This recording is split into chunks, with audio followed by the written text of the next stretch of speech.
If you close your eyes and think of London in the 1960s, it often starts in black and white, wet streets shining under street lamps, a red bus sliding past a row of shops, the hum of the underground under your feet.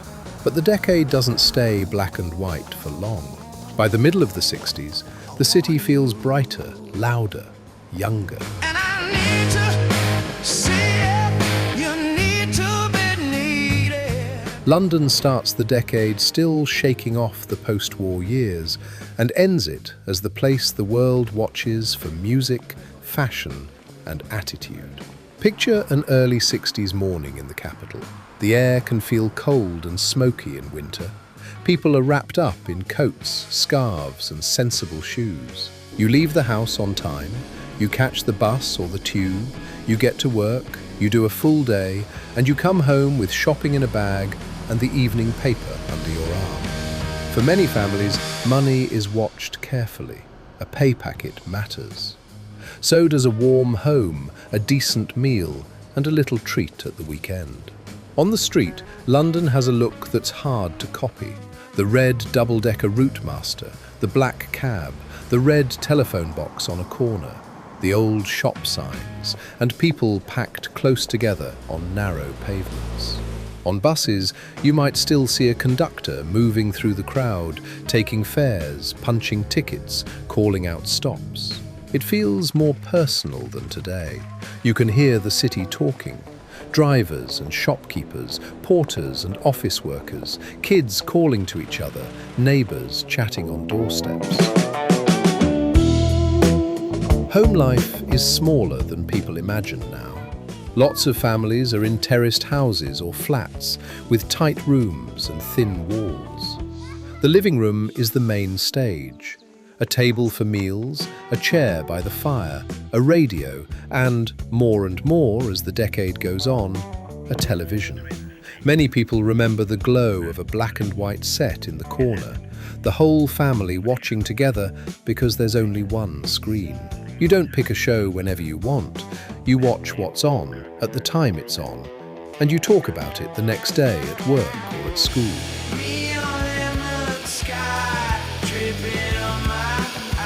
Food is simple and familiar. Sandwiches, pies, sausages, stews, fish and chips wrapped in paper. The corner shop still matters. So does the market. Saturday shopping is a ritual. Queues, small talk, carrying things home. A night out might be the local pub, a cinema, or a dance hall. For many couples, Sunday is roast day, best clothes, and visiting family. London is busy, but it's also full of these repeated patterns that make life feel steady. And under all that steadiness, something is building. You can feel it in the way young people start to take over the streets. In the early 60s, teenagers and young adults are beginning to spend money on themselves, not just saving for the future. They buy records, clothes, magazines. They want their own sound, their own look, their own places to go. London gives them all of it. The West End is still the big night out. Bright lights in Piccadilly Circus, cinema queues, theatre posters, taxis pulling up at the curb. But just off the main roads, Soho is where the city feels like it's staying up late. Coffee bars and clubs, jazz spilling out of doorways, people smoking, laughing, arguing, flirting. There's buzz out of Soho, headlights coming too. If you've seen those photos of Soho at night, faces in doorways, narrow streets, neon reflected on wet pavement, that's the mood. A place that feels slightly secret, like you've stepped into the backstage of the city. In the daytime, London's markets show the working heartbeat. Covent Garden is still a proper market in the early 60s, with crates, trolleys, early starts, hard work. Portobello Road is its own world, busy, crowded, full of browsing and bargaining. People don't just shop there, they spend time there. They meet friends, they look at clothes, they talk. Markets aren't only about buying things, they're social life. Then, around the middle of the decade, the city's image flips. This is where the swinging 60s idea comes from. Not just one thing, but a whole feeling that London has become playful and confident. You see it in the famous photos of Carnaby Street, crowds shoulder to shoulder, shop signs above their heads, young people dressed like they're going somewhere even if they're just walking. Carnaby becomes a symbol because it's easy to photograph. It looks like youth culture made into a street scene. Street lamp flickers, like it's trying to make up his mind. A few steps away, the King's Road in Chelsea turns into a runway for everyday life. People go there to be seen, to find something new, to copy a look they saw in a magazine, or to invent their own.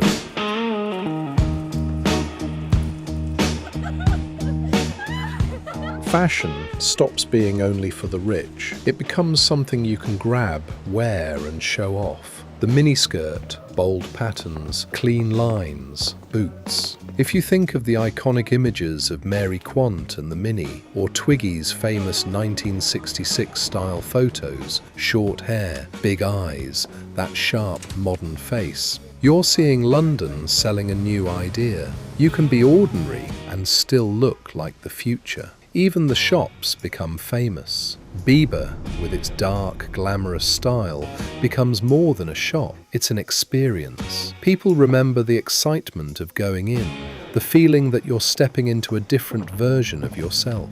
And of course, the soundtrack is everywhere.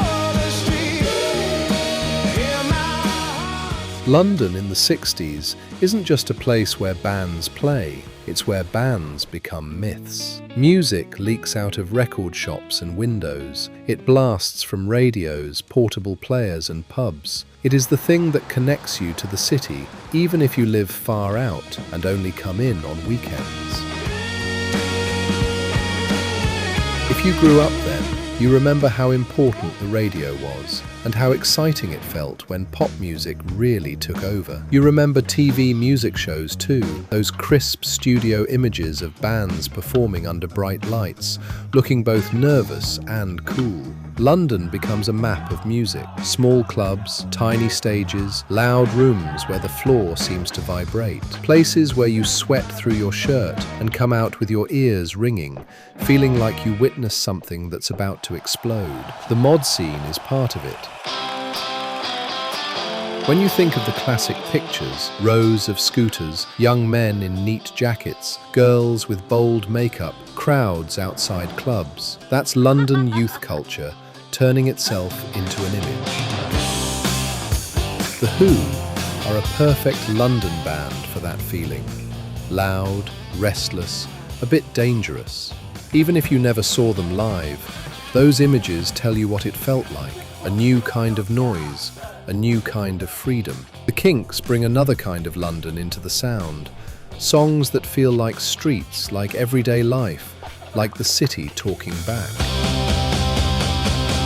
Take the red line back home if you change your mind. I'll be stood by the gates watching every When you see those mid-60s promo shots, bands lined up, neat but with attitude, it's the moment pop becomes a serious cultural force. Then the decade shifts again and the colours get stranger. Late 60s London starts to feel psychedelic, brighter clothes, wilder posters, light shows in dark rooms. You can almost see it in the famous photos of Pink Floyd's early days. The band on small stages, experimental lights behind them, the whole room looking like it's been transported. It's a London that's curious and creative, trying things just because it can. And running through all of this is the Beatles' London story. They aren't a London band by birth, but London becomes central to their legend. Abbey Road Studios is one of the most famous places in music history, and it's famous because of one image that almost everyone knows: the Abbey Road album cover from 1969. It's such a simple idea, and that's why it lasts. People still go there just to recreate that walk. A different Beatles image captures a different kind of London magic. The rooftop concert in January 1969. 8:30 at the station. The idea of a band playing on a roof in the middle of the city with people stopping in the street below and police trying to work out what's happening, that's London in the late 60s in a nutshell. If the Beatles are one pillar of the decade's London, the Rolling Stones are another, and they give the city a rougher edge. Cold tea on a chip saucer. There's a set of images from the Stones' Hyde Park concert in July 1969 that feels like the end of the 60s captured in daylight. Huge crowds on the grass, the stage set up in a public park, and Mick Jagger in white, looking like a rock star and a local troublemaker at the same time. Gray rain over you, sun, leaking through the air. People are still going to work the next day, still catching the first bus, still taking packed tube rides with paper tickets and tired faces. The underground is part of the city's daily story, and the late 60s bring a real sign of modern change, with the Victoria line beginning to open. New stations, newer trains, a cleaner, more modern feel.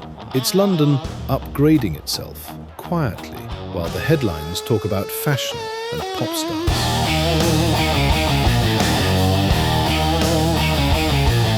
The city is changing above ground too. The post office tower, what many people now call the BT Tower, rises up like a statement. This is a modern capital, connected by technology, looking forward. In photos from the period, it stands out because it looks so new compared with the older buildings around it. It's the future placed in the middle of the past. And London's big public moments still pull everyone together. Think of Wembley in 1966, when England wins the World Cup. The images from that time, crowds, flags, faces full of joy, a pure, shared memory. Even people who don't care about football remember the feeling of the city buzzing, the noise in pubs, the pride that spreads through families and workplaces. By the late 60s, the city also has a sharper political edge. You see that in pictures of protests, crowds, banners, police lines, especially in 1968, when the world feels like it's arguing with itself. London is a city where people speak out, gather, and make noise.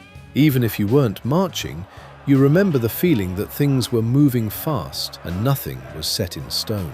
And through everything, fashion, music, protests, new buildings, there's still that everyday London that oldies remember in their bones. Kids playing in the street until the lights come on, the sound of a milk bottle clinking in the morning, a quick chat with a neighbour that turns into 10 minutes, the feeling of being part of something even if you can't name it yet. What makes 1960s London so powerful in memory is that it's not one story. By the time you reach 1970, London feels like it has stepped out of the old world and into a new one. Not perfectly, but the change is real. That's the real tour of 60s London. And if you were there, even for a piece of it, those sounds and sights don't really leave you.